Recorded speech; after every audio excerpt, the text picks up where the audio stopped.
6'2". Okay, no, 6'2", sir. Okay.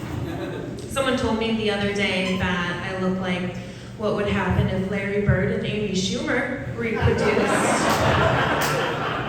Yeah, people, they're out there. They are out there. I feel like men really need to work on their pickup lines. I had this guy stop me on the street recently, and he goes, "You know, I've never said this to anyone before, but could I be your midget for the day?" You could have gone the rest of your life having not said that to another person. And then I had this other guy, he asked me how tall I am, so I told him I'm 6'2", and then he looked me up and down and he goes, "Beastly." Not a compliment, you guys, not a compliment. Just say hi. And I feel like everyone's trying to love and basketball me too. They're like, let's play one-on-one. Let's not. To be fair, I do spend a lot of time at the basketball courts, not playing, just scouting for a husband. Look, guys, I respect you for shooting your shot. I really do. Because what? You miss 100% of the shots you don't take, right? But some of you are missing 100% of the shots you are taking. I'm very intentional when it comes to dating, which is very challenging. I feel like I meet a lot of men that are like, oh, I'm just looking for something fun, something casual. Okay, go to Disneyland, buy a jean jacket, don't waste my time. So I live in Los Angeles. I am actually originally from the Midwest, obviously. Yeah, of course I am, you guys, look at me, come on. They do not breed them like this in Los Angeles. Dairy, real milk, when it's making this body. You can't get this with almond milk. No, I'm actually here for the weekend. I was just inducted into my high school athletic hall of fame this morning, which is very cool. Yeah, thank you. Yes, that's why I told you. Here's the thing. I've never been married. I don't have kids. I've never bought a house. I'm just wondering, is this an appropriate time to register for gifts? These are all wonderful. Thank you. Like, these are all really wonderful occasions in a person's life, right? I just learned I peaked in high school. I think I deserve some gifts. No, I did grow up in Milwaukee. How many people are from here? Anybody from Milwaukee? Yeah, pretty familiar. Okay. So we lived by St. Joseph's Hospital, 48 Okay, we're neighbors. Great, that's actually my neighbor in the back. That's fun. Our neighborhood was a little bit rough. You know, like our house was broken into, we had our cars and our bikes stolen. The first game we learned to play was drive-by. No, I'm kidding. Our neighborhood really wasn't that dangerous. Is what we got really good at telling our friends' parents who wouldn't allow them to come to our house. I also grew up in a very big, very Christian family, right? My dad was a pastor, and my mom a Lutheran school teacher, and I have 6 brothers and sisters, a lot of us. I'm gonna be real with you guys, we were pretty rich in God's blessings. Oh, poor in the money, no. We were so poor, we used to get bags of clothing from the families at our church, which was cool, they were looking out for us, right? I just remember everything being so nice, and I got really excited going into Sunday school in my new sweater when the rich kids came up and complimented me. She's like, hey, I really love your sweater. It's like, thank you. Do you want it back? No, I will say, after our house was broken into, my parents did get really smart, and they put up an alarm system sign in the front yard. Because we were poor. You guys remember the Cosby Show? Yeah, I know, it's a very touchy subject, okay? Focus on the characters. I remember there was one episode, Dr. Huxtable sat down one of his kids, and he said, you are not rich. Your mother and I are rich. You have nothing. I don't know if you guys remember that.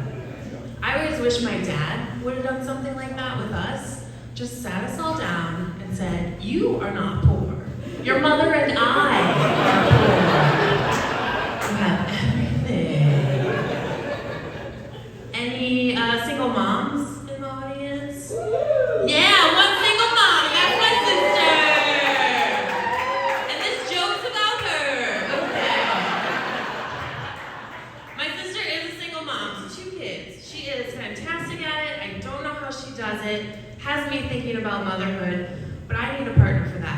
do that alone, because kids aren't supposed to ruin a person's life.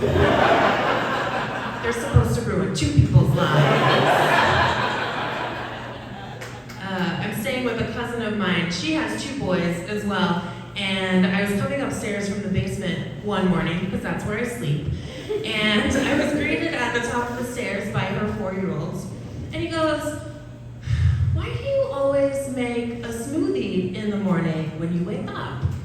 And I said, "Why do you always make a lot of noise in the morning when you wake up?" We both have our routines. I do want kids someday, which surprises a lot of people in my own life. They're like, "Lizzie, you don't even like kids." No, I don't like your kids. You're a bad parent, so your child's a monster, okay? And I know everyone has their own ideas on how they'll raise children, right? Some are on board with hitting, some aren't. I don't care what you do. I just wish people would stop using their own childhoods to justify how they're gonna raise their children. I had this coworker that was always like, "My parents never hit me, I turned out pretty okay." Did you? I still don't know where you were January 6th, okay? Also, pretty okay is at our bar. Is that what we're going for? My parents hit me. Of course they did. They were church workers. I don't know if you guys are familiar with the phrase, "spare the rod, spoil the child." Yeah, that's the phrase that actually comes from the Bible. Proverbs 13:24 says, "He who spares the rod hates his son." That's what it says in the Bible. You know what I learned from that? My parents loved me so much. No rod was spared. I even had my mouth washed out with soap. Anybody in here ever did that? Soap in the mouth? Do you remember what kind of soap was used? Bar of Dove? Yeah, people remember. People remember. My mom, the lovely lady in the front row here, she used ivory bar soap, and she would wipe down the sides of our mouths, scrub the tongue, and then make us bite down on it for a few minutes. Oh yeah, terrible. You know what though? That stuff worked. This thing is as clean as they come now. Guess you could say I turned out pretty okay. My parents also had really high expectations for us growing up. I had a lot of friends whose parents would pay them for getting A's on their report cards. Anybody in here ever get that? Yeah, okay, get out. I would show my parents a report card full of A's and be like, "Great, you may still live here." Thanks, Mom and Dad.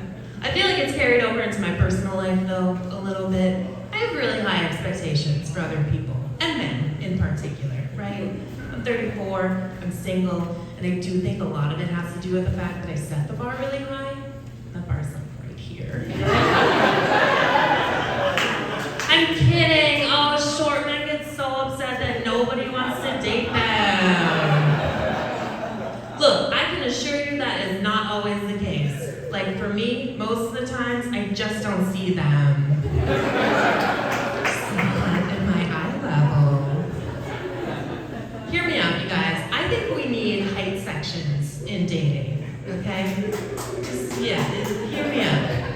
A little audience participation. If you're under 5'7", I want you to raise your hands. Under 5'7", look around the room. Yeah, you guys are short, date amongst yourselves.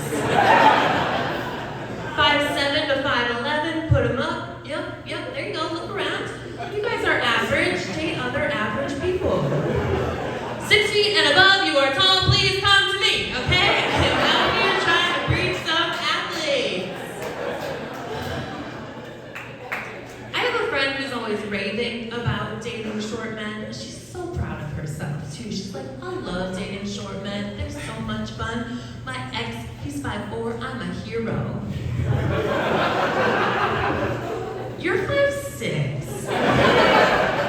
Last guy I dated was actually 5'8", which is 6 inches shorter than me. You know what that makes me? A superhero. I don't know. I really don't understand these women under 5'5" dating these men over 6 feet tall. That's a long distance relationship. What are you doing? I do get it though from the male perspective. Ladies, I'm gonna let you in on a little secret, okay? If you're that short and he's that tall, he can't hear you. No, he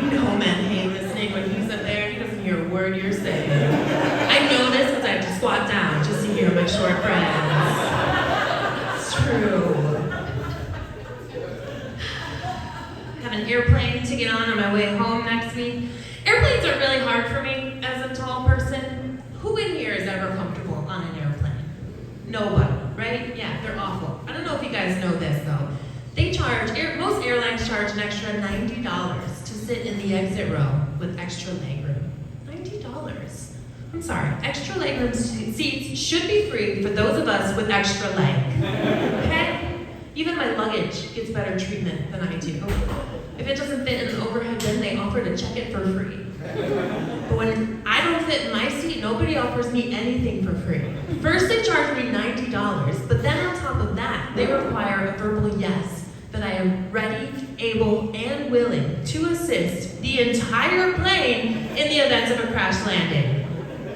Oh, suddenly I'm paying to work on this flight. No, if I'm paying $90, that $90 says I'm the first one off this plane. I'm very competitive. You kind of have to be. Growing up in a family of 9, you don't compete, you don't eat. That's it. I learned something about myself, though. I don't do well with people who aren't competitive. I come across so many people that are like, we're just here to have fun. Well, you can't be on my team.